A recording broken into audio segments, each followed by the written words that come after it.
Bonjour à tous et bienvenue dans ce nouveau numéro d'Accès Direct, votre émission d'information et de rencontre avec ceux qui font l'actualité en Savoie-Mont-Blanc. Nous sommes le mardi 7 mai 2019 et voici le programme du soir. Je recevrai Fabrice Sozea et Samia Hassen de l'association Dopamine Savoir ses pouvoirs. Ils œuvrent contre l'illettrisme et l'électronisme. J'accueillerai ensuite Bérangère Roux et Karine Lebigot qui animent le réseau Bouge ta boîte à Annecy. Nous parlerons de ce cercle d'entrepreneurs et de leurs rencontres. Enfin, Safia Mouldi viendra nous présenter ses surprises sur mesure. Demandant mariage, anniversaire ou simple envie de surprendre ses proches, elle aura de chouettes idées à nous proposer. Mais avant d'en parler, je reçois Seb sur le plateau pour les titres du journal. Salut, Salut Seb.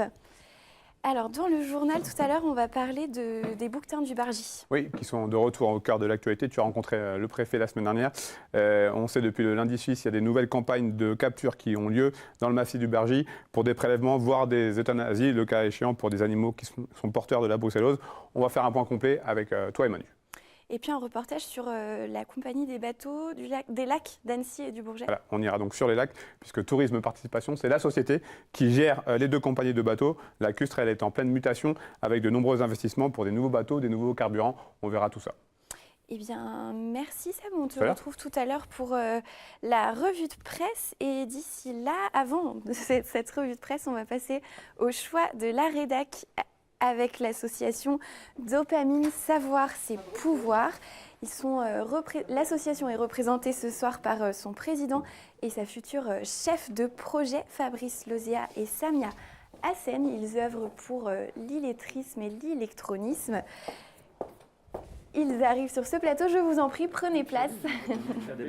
Merci, bonsoir et bienvenue sur le plateau d'Accès Direct. Donc, vous faites partie des personnes qui ont imaginé, créé cette association. Quel est le but de votre association ? Notre vision, si vous voulez, c'est qu'aujourd'hui, l'illettrisme et l'accès aux droits numériques sont intimement liés. Voilà. Donc l'objectif, c'était déjà de réduire ce handicap qui est réel aujourd'hui dans la société, que ce soit pour des gens qui ont entre 16 et 25 ans et qui sortent finalement de la scolarité, ou pour des gens plus âgés qui se retrouvent dans des situations problématiques au travers de ces sujets-là. Donc, et notre mission, c'est de les accompagner individuellement au travers de ces deux sujets-là, principalement l'illettrisme, puisque là, on touche vraiment des gens en très grande difficulté, et au-delà de ça, l'électronisme, qui peut être aussi une difficulté à la fois pour des personnes qui sortent de leur scolarité, pour des personnes qui sont en cours de formation au sein de leur entreprise, ou pour des personnes plus âgées qui ont de vraies difficultés. Pour expliquer un petit peu l'électronisme, c'est comme ça qu'on prononce, c'est pas évident. Qu'est-ce que c'est ? Alors l'électronisme, c'est la non-maîtrise du numérique, d'une manière générale. Et notamment la difficulté que les personnes vont avoir, notamment sur tout ce qui est accès au droit, puisque maintenant tout passe par la dématérialisation. Et donc maîtriser le numérique, c'est indispensable dans notre société. Et donc vous l'avez dit, ça ne touche pas seulement, on pense en premier lieu aux personnes âgées, mais ça ne les concerne pas seulement elles. Tout à fait. Si on prend le cas typiquement d'une personne qui aujourd'hui travaille en tant qu'ouvrier dans une entreprise, qui doit progresser en tant que chef de chantier, par exemple dans le BTP. La difficulté que peut avoir l'entreprise, c'est d'une part que cette personne-là, depuis qu'elle est sortie du circuit scolaire, a perdu, je dirais, des compétences en termes d'illettrisme, mais aussi a eu peu accès finalement aux compétences du numérique. Donc l'idée, c'est qu'une entreprise nous envoie cette personne-là pour qu'on l'accompagne individuellement, et j'insiste sur ce plan-là, puisqu'il y a beaucoup de choses qui sont proposées collectivement, mais collectivement, ces personnes-là ont peut-être un petit peu une difficulté à avouer leur incompétence ou leur ignorance. Donc ça peut être accompagner cette personne-là à progresser dans le cadre de ce travail-là. Donc l'électronisme, c'est à la fois un apprentissage de ce qu'est les outils Internet et la digitalisation, mais c'est aussi un apprentissage, au travers de ça, de ce que peut être la langue française tout simplement, quoi, parce qu'il y a une perte de compétences depuis la fin de la scolarité. Dans le nom de votre association, il y a le mot dopamine. Pourquoi On le rappelle, c'est la molécule du plaisir. Pourquoi avoir choisi ce nom ? Samia. Comme vous le dites, il y a la notion de plaisir. Ce qu'on veut développer à Dopamine, c'est le plaisir d'apprendre, ce qui n'est pas toujours le cas des personnes en situation d'illettrisme. Et on avait envie d'avoir un acronyme qui ait du sens. Donc Dopamine, ça veut dire donner du plaisir à apprendre par des méthodes individualisées et novatrices. Voilà. Et puis il y a aussi, donc le nom complet, c'est Dopamine, savoir, c'est pouvoir. Savoir, c'est pouvoir, c'était aussi l'association La Grande Sœur, si on peut dire, de Dopamine, une association qui existait depuis plusieurs années, que vous avez, je crois, gérée. Comment vous voyez évoluer l'illettrisme, finalement, au fil des années, dans la région, dans cette zone qui vous concerne ? Alors, l'ancienne association s'appelait Savoir pour réussir, mais effectivement, savoir, c'est pour pouvoir, c'est un peu dans le même état d'esprit. L'évolution, c'est qu'à l'époque, on travaillait uniquement avec des jeunes, 16-25. Le choix, là, a été d'ouvrir aux plus de 25 ans, parce que l'illettrisme, ce n'est pas que chez les jeunes. Voilà, comme le disait Fabrice, c'est à tout âge. L'illettrisme reste une préoccupation centrale, sur tout le territoire français, puisqu'il y a à peu près 2 500 000 personnes qui sont en situation d'illettrisme, de 18 à 65 ans. Donc il y a toujours des besoins que nos partenaires nous font remonter, d'où cette volonté aussi de ne pas baisser les bras et de continuer à développer ces actions. Là, l'association est toute jeune, elle a été créée le 18 avril. C'est ça. À partir de quand vous allez pouvoir accueillir ces personnes concernées par l'illettrisme et l'électronisme ? Alors, si on veut être professionnel quand même, malgré qu'on soit dans un cadre associatif, il faut qu'on ait des locaux pour accueillir ces personnes-là. Il faut qu'on ait un chef de projet qui soit en capacité d'analyser la difficulté actuelle d'un stagiaire qui viendrait se présenter à nous. Ce chef de projet, c'est Samia, parce qu'elle a 15 ans d'expérience dans ce domaine-là. Il faut qu'on ait des bénévoles qui puissent nous accompagner, qu'on trouve des partenaires, à la fois des partenaires institutionnels qui vont nous financer plutôt dans une vocation globale au travers de ces deux sujets-là, et des partenaires privés qui soient mécènes parce que fondations ayant la volonté de s'investir dans ces sujets-là, ou des partenaires privés qui peuvent être des CFA, des organismes de formation, des partenaires publics comme Pôle emploi, qui ne peuvent pas accueillir des gens avec une situation de formation individuelle, mais plutôt dans un cours collectif. Et on sait très bien que dans les cours collectifs, les personnes en situation de difficulté extrême, ce qui est un peu le cas, ont de la difficulté à avouer leur ignorance. Donc voilà, on est à la recherche de tous ces partenariats aujourd'hui.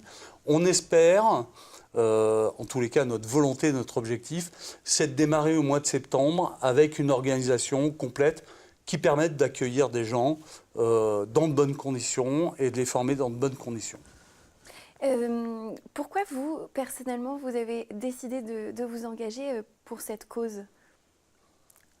Parce que j'ai eu la chance d'être dans une situation familiale, culturelle et sociale qui ne m'a pas posé de difficultés par rapport à ces sujets-là, et que je me suis dit que, quelque part, je devais rendre aussi ça à la société dans un contexte quand même économique, social et global qui est compliqué. Voilà pour ma part. Samia, c'est 15 ans d'investissement dans ce sujet-là, donc j'ai même plus à présenter. Je la laisse présenter ses raisons. Je préfère qu'elle le fasse à ma place. Effectivement, il y a 15 ans de ça, je démarrais à Savoir pour réussir. Et au fil des années, c'est une question qui m'a passionnée. J'étais choquée, bouleversée parfois face à des situations de jeunes qui étaient vraiment en difficulté face au savoir de base. Et j'ai fait le choix de m'investir de nouveau dans cette lutte contre l'illettrisme, parce que ça me semble essentiel aujourd'hui dans notre société de maîtriser à minima les savoirs de base, de maîtriser le numérique pour être autonome dans la vie quotidienne. Moi, je veux juste rajouter une chose. C'est un véritable handicap aujourd'hui. Voilà. Que ça soit l'illettrisme ou l'électronisme, c'est un véritable handicap pour les gens qui le subissent. Et qui le subissent, j'insiste sur ce mot-là, parce que c'est vraiment subir finalement la société qui nous impose d'aller de plus en plus vite, avec de plus en plus d'écrits et de plus en plus de perfectionnement, quoi. Et ces gens-là, ils se retrouvent vraiment dans une situation délicate face à la vie. Peut-être pour terminer, pour le moment vous êtes basé à Aix-les-Bains. Quel est votre périmètre d'action? Est-ce que ça concerne uniquement des personnes d'Aix-les-Bains? Non, l'objectif en septembre, c'est de démarrer sur les bassins chambériens et aixois, sachant qu'à terme, on aimerait pouvoir se développer sur tout le département de la Savoie. Mais en tout cas, voilà, notre ambition première, c'est de démarrer sur Chambéry et Aix-les-Bains, où on a déjà un certain nombre de partenaires. Merci beaucoup. Je rappelle qu'on peut vous retrouver sur votre page Facebook, donc sous le nom Dopamine, Savoir c'est pouvoir. Merci Fabrice. Dopamine sans E. Effectivement, avec une petite apostrophe pour terminer, et savoir au pluriel. Tout à fait. Merci Fabrice Lezéa, Samia Hassen d'être venu nous présenter votre belle association sur le plateau d'Accès Direct. On vous souhaite beaucoup de courage pour ce projet. Merci, à bientôt. Merci à vous. Je vous invite à regagner la régie et Sébastien nous rejoint pour la revue de presse. Et Seb, ce soir, on va commencer avec une fin de carrière. Oui, clap de fin pour Taina Barrios. La skieuse de Courchevel l'a annoncé sur Facebook. Elle met un terme à sa carrière sportive après une dernière saison tronquée à cause d'une grave blessure contractée au genou à l'entraînement en décembre dernier, déchirure du ligament du genou. Taina Barrios, âgée de 30 ans, n'aura jamais été épargnée par les blessures tout au long de sa carrière, mais elle compte néanmoins à son palmarès 2 podiums en Coupe du Monde. Elle était spécialiste en géant, c'était du côté de Lienz en Autriche en 2009 et à Saint-Moritz en Suisse en 2016. Elle aura également participé à 2 éditions des Jeux Olympiques en 2010 et en 2018 et 3 championnats du monde. Donc voilà, rideau pour cette championne qui aurait mérité une meilleure carrière, une plus belle carrière encore. On lui souhaite une bonne retraite en tout cas. Une mobilisation toujours très forte après la disparition de Tiffaine Véron. Oui, Tiffaine Véron, c'est cette poitevine qui avait disparu du côté du Japon il y a maintenant bientôt 10 mois.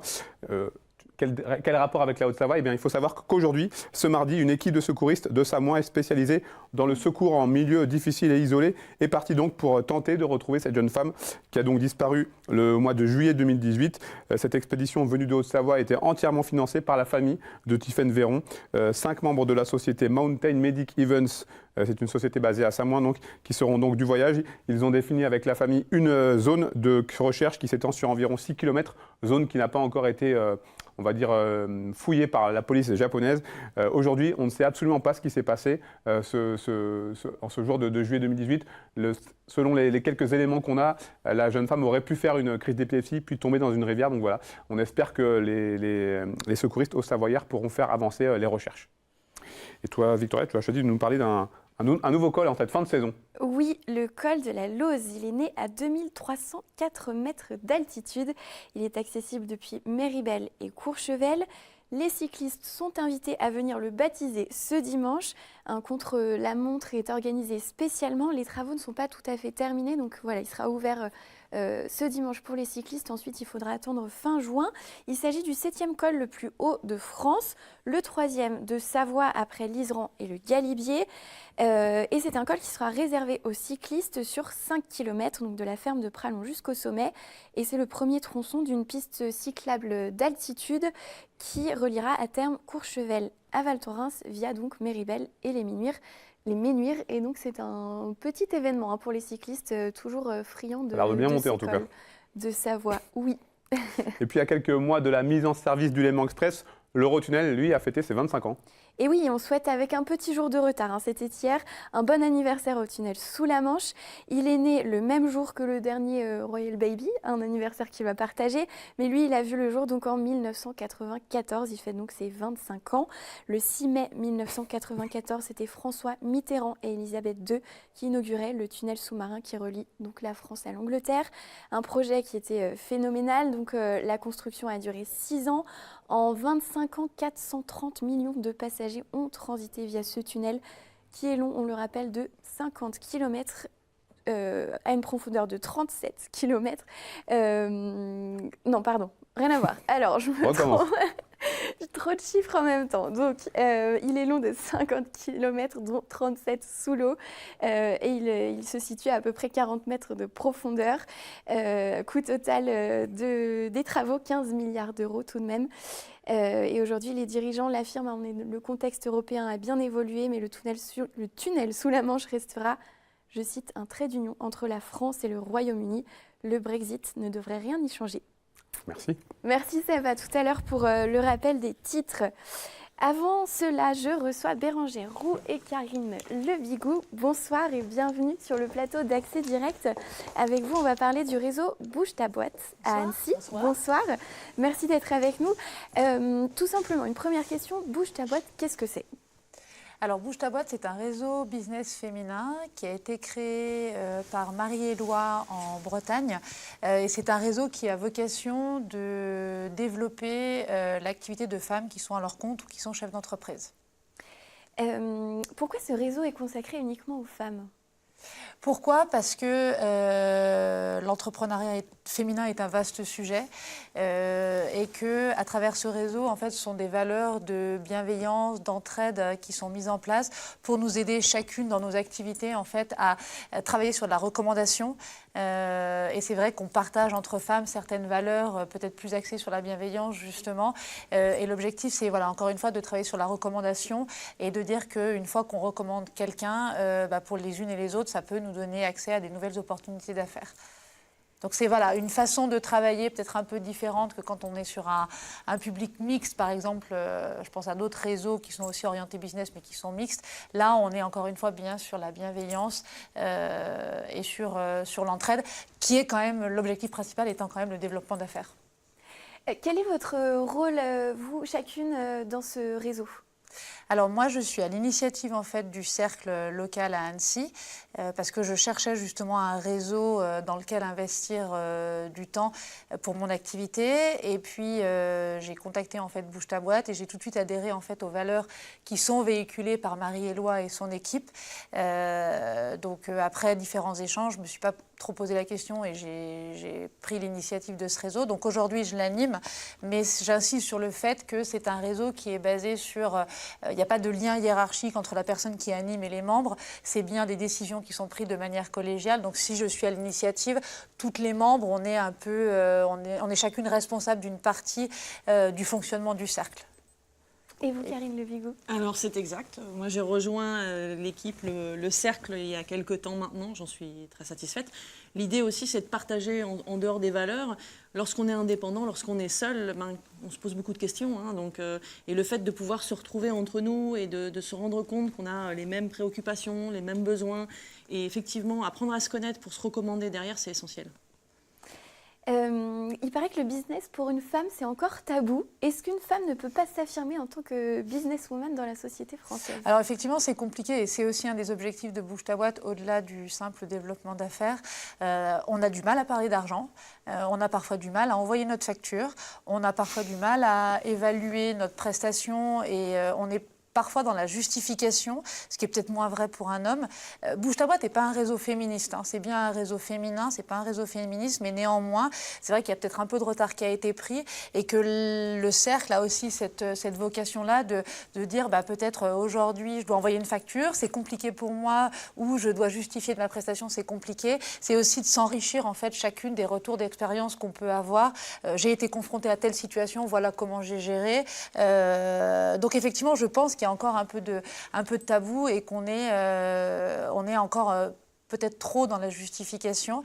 Il y a aujourd'hui AXA, qui est partenaire de Bouge ta boîte, a sorti une étude en juin 2018 et il y a simplement aujourd'hui 14% de femmes qui sont entrepreneurs et dans ces 14%, il y a encore une toute petite partie de femmes qui vivent bien de leur activité, qui font pas ça par défaut ou parce qu'elles n'ont pas d'autres options, mais qui ont une vraie volonté d'avancer et de développer leur business d'affaires. Et quand on investit du temps, de l'énergie, en contrepartie, il doit y avoir rémunération. Donc Bouge ta boîte, notre cercle, investit aussi ce segment-là en disant voilà, on peut bien vivre de notre activité et développer une activité qui soit pérenne.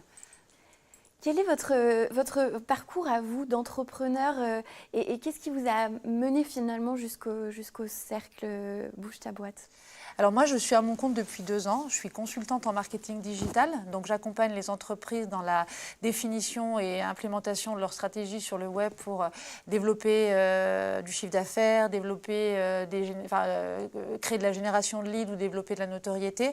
Et pourquoi? Comme le disait Karine tout à l'heure, c'est vrai que moi je travaille seule, je suis freelance et qu'à un moment donné, on a besoin de confronter aussi, de se confronter à d'autres. Alors je travaille seule même si on a des fournisseurs, on a des clients, on a des partenaires.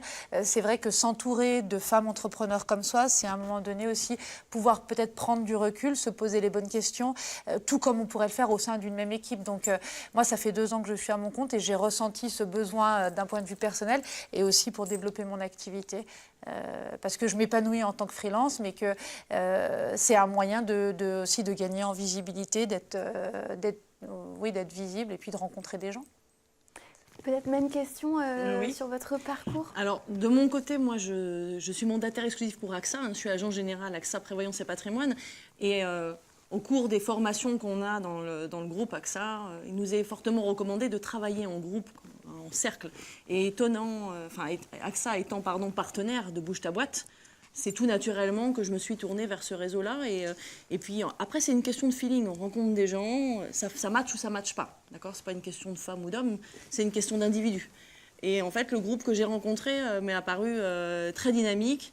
Et moi, j'ai besoin de cette dynamique-là pour développer mon activité, être confrontée aussi aux différents échanges pour pouvoir progresser, apprendre, comprendre et surtout accompagner, parce que mon rôle, c'est d'accompagner les gens.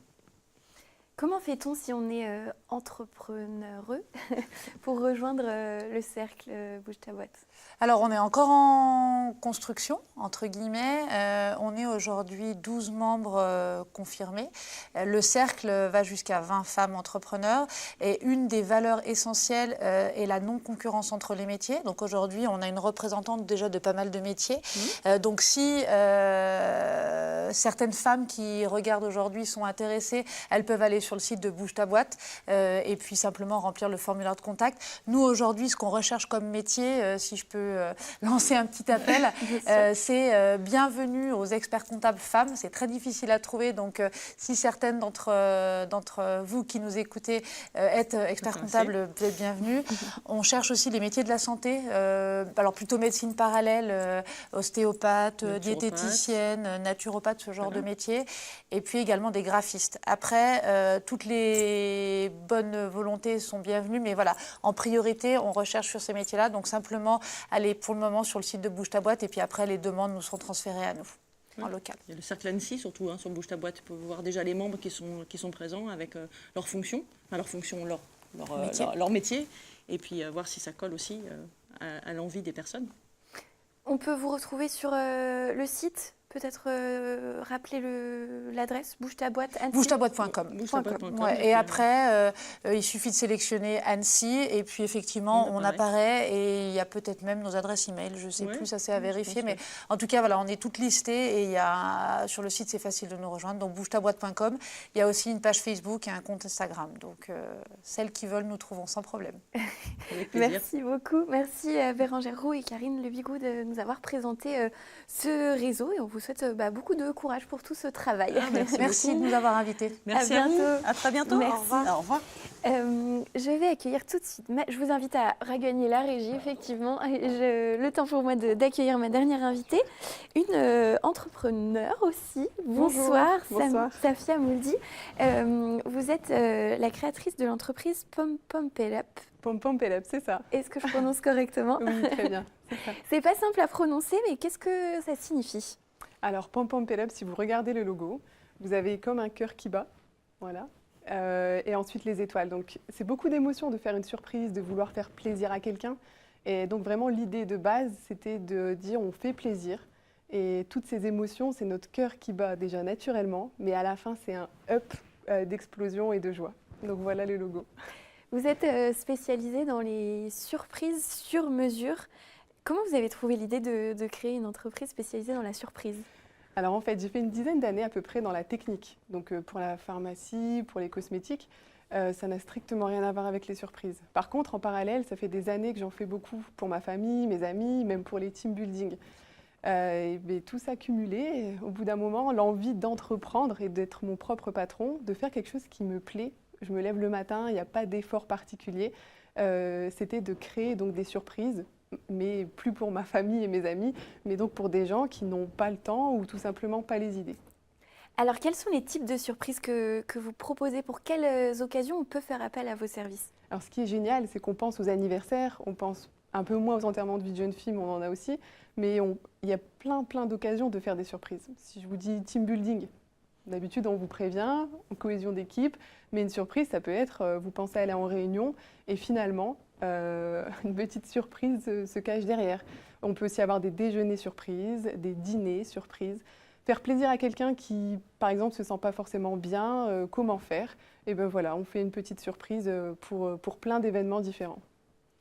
Vous êtes basé à Annecy, du coup, est-ce qu'on peut faire appel à vous uniquement si on habite à Annecy? Pas du tout. J'ai déjà eu d'ailleurs des contacts pour des personnes même de Paris.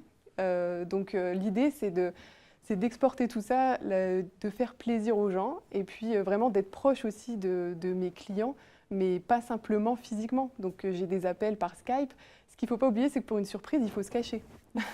Donc pour me contacter, il y a énormément aujourd'hui de moyens possibles, mais donc pas simplement physiquement. Justement, vous partagez des moments de vie finalement avec les personnes qui vous demandent ces surprises sur mesure. Comment faites-vous, où trouvez l'inspiration finalement pour faire des surprises à des personnes que vous ne connaissez pas? Alors ça, je dirais que c'est l'une de mes forces. Déjà dans l'industrie, on appelle ça l'intelligence émotionnelle. C'est parler aux gens, comprendre ce qu'ils vont aimer, ce qu'ils ne vont pas aimer, ce qui peut leur faire peur, même si eux ne sont pas conscients. Donc en échangeant avec finalement leurs proches, parce que souvent les complices, ce sont leurs proches qui viennent me voir, en échangeant avec eux, j'arrive à comprendre un peu et à comprendre assez rapidement l'univers de la personne. Et à partir de là, on part sur des idées où avec mes partenaires, on arrive à trouver des choses assez incroyables. Depuis quand votre entreprise existe-t-elle? Donc quelques mois. Officiellement, et elle a été testée depuis plusieurs mois, quasiment un an, pour vérifier que la demande était là. Est-ce qu'elle est là? Est-ce que c'est une réelle demande? C'est super. C'est super, j'ai de tous les âges. C'est mignon aussi quand ce sont des enfants qui font pour leurs parents, des parents parfois assez âgés. J'ai aussi eu pour des maisons de retraite, des personnes qui voulaient justement faire plaisir à leurs grands-parents, leurs parents qui n'avaient pas beaucoup d'autres choses, je dirais. Et donc entre l'entreprise, les enterrements de vie de jeunes filles, les anniversaires, les amoureux, il y a énormément de demandes. Alors les surprises, on le sait, elles ont un certain coût. Est-ce que vous pouvez nous donner une petite idée de certains de vos tarifs? On peut commencer aux alentours de 150 €, avoir quelque chose déjà de très intéressant. Je dirais que moi, j'écris un scénario. Donc vous allez trouver un petit mot qui va vous expliquer, voilà, tu pensais avoir ton petit déjeuner, finalement laisse-toi guider. Donc à partir de ce scénario-là, je dirais qu'on peut, selon le nombre d'activités qu'on met derrière, évidemment, mais en commençant aux alentours de 150 €, déjà faire plaisir à une personne. Est-ce que vous avez déjà une surprise que vous avez organisée qui vous a marqué, un souvenir? Je dirais que, comme je disais tout à l'heure, quand un enfant fait plaisir finalement, là c'était un garçon, il avait 35 ans, faire plaisir à sa maman. Il a voulu lui faire une surprise pour son anniversaire. Elle pensait aller faire du karting, donc elle était déjà toute triste. Et en fait, voilà, en arrivant, elle a pleuré parce qu'on n'était pas du tout sur du karting, mais sur une surprise avec ses amis, et je ne peux pas vous en dire plus. Voilà, donc c'était très touchant. C'était très touchant, oui.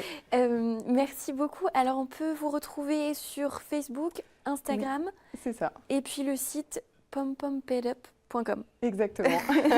Et ben, merci beaucoup pour vos jolis témoignages. C'est moi qui vous remercie. Et puis, on vous souhaite encore beaucoup d'aventures. Merci beaucoup. À bientôt. À bientôt. Au revoir. Seb est de retour sur le plateau pour le rappel des titres. Dans quelques minutes, dans le journal, on parle des bouquetins du Bargy. Les bouquetins du Bargy qui sont de retour dans l'actualité. Tu as vu monsieur le préfet la semaine dernière avec des nouvelles campagnes de prélèvement et peut-être d'euthanasie pour savoir si certains animaux sont porteurs de la brucellose. On va faire un point complet avec toi et Emmanuel. Et puis une nouvelle ère pour la compagnie des bateaux d'Annecy et du Bourget. Oui, la compagnie des bateaux d'Annecy qui a été rachetée par la holding qui est propriétaire de la compagnie des bateaux Jacques du Bourget. Nouvelle ère, nouveaux investissements, nouveaux bateaux et même un nouveau carburant, on verra tout ça. C'est tout de suite dans le journal de la rédaction. Restez avec nous, c'est après la pub.